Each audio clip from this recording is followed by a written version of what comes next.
My name is Sandra Whitten. I am seeking to represent South Texas District 28.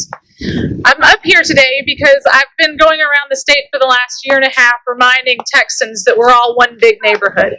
That's right. Whether we're from South Texas, East Texas, North Texas, or West Texas, we're all in this fight. We're all Texans. My slogan is restoring the heart. What better time than now? We all have to come together. We all have to remember that what's happening right now is on the backs of we the people. We the people are the ones that are suffering. We see our big businesses that are open, and yet our mom and pops can't even open their doors.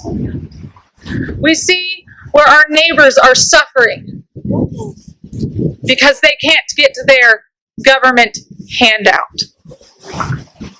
When did we decide as Americans, as Texans, that we wanted a handout from the government that we are supposed to be in control of? Woo!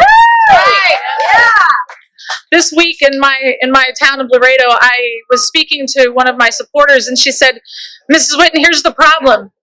If they don't control us with fear and intimidation, then how are they ever going to be able to do things?" And I looked at her and I said, any government that feels that they need to control their people with fear and intimidation needs to be immediately eradicated. Right. From the bottom to the top. Yes. This right now is a direct reflection of your local government, of your state government, and of what your federal officially elected government is doing. What is your state representatives doing? What are your local representatives doing? Because if they're not serving the people, which is what they are your servants, just like Congressman Gomert said, then what are they doing there? In my district, we have a very Democrat situation. It's kind of a little nauseating for those of us that bleed red. And the problem is that they don't care that Americans are losing their jobs. They have imposed unforeseeable fines and curfews in Laredo. $4,000 fine per person, including minors, if you are out of your home after 10 p.m. Unless you're going to your essential job. Well, to my friends who own a bar for their livelihood, that is an essential job. To my friends who own a hair salon as their livelihood, that is an essential job. It's time that we the people remind the government who works for who. It is time for us to hold them accountable, because if we don't, the America, the Texas that we have grown up in and loved, will be no more for our children. I'm a mom of 4. My oldest boy is 15 and my youngest daughter is 16 months old. I took up this fight when she was 6 weeks old, because I understood that my children will not have a future if we continue to remain the silent majority. All of this is happening because we have been silent. Because we have been worried about what our neighbors might think. Guess what, Texas? Wake up. Right. Because every single person that has been made fun of for the last 10 years is having their heyday going, I told you this was coming. Yes, we are. Woo! I tease to my regular viewers that sometimes you got to pull out your aluminum hat for a second to follow what we're about to say. But those of you who know, you know. Right. Because people think we're crazy, and yet here it is, happening right now. When did you ever think in the United States of America you would be feared into not going to church? Right. People forgot what separation of church and state actually meant. Right. When in the United States of America did you ever think that you were going to be told you will not go to your job?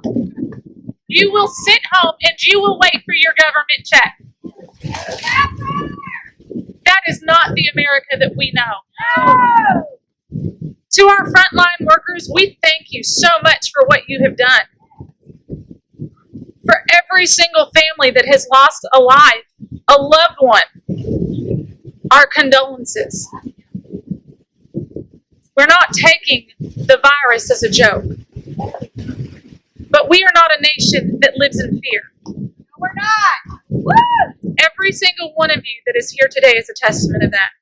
Every single person that has ever gotten in a car and driven somewhere is living proof that we do not live in fear. Right. Because you have a higher risk of dying in a car accident than you do of one of these viruses. And yet you still get in the car. Woo! These are not easy times, and times are going to get harder. And if Americans and Texans do not stand united with one another, it's only going to get worse. Right. I want to echo what was said earlier. You have a right. You have a right to. We say it all the time. You also have the right to not to. Right. It's your choice. It's your choice. We are a country that is founded on the right to choose. Always choose life, just as an FYI. Yeah. But everything else, you have a right to choose. Right. Every life matters. Every life matters. To quote my friend Frank Pomeroy, who's running for state senator, from the womb to the tomb, every life matters. I want to remind you to be kind to one another. Some people have their reasons, just like that were stated. Some people want to wear a mask and some people don't want to wear a mask. Thank you, Governor Abbott, for at least having the sense to take those stupid fines off. Yeah. Right. In Laredo, we had $1,000 fines for if you were not wearing a mask. I'm all for wearing a mask, but not if you're going to fine me if I'm not. Here in the great state of Texas, we love this phrase. Say it with me. There's the flag. Come and take it. Earlier, we screamed, "Remember the Alamo." Friends, this is our Remember Goliad moment. In November is when we need to make our stand. We must make our stand in November. Remember this. Remember. No mail-in ballot. No mail-in ballot. That is the greatest way to fraud an election if I've ever seen one. Right. And every single bit of data from every single country proves it. We must stand firm and we must stand up and be at the voting booths in November. Yes. And in June, is that when they're doing the local elections now? It keeps changing. Pay attention to who your elected officials are. Be kind to one another. My slogan's restoring the heart. Be the heart to somebody. And always put Texas and America first. Thank y'all.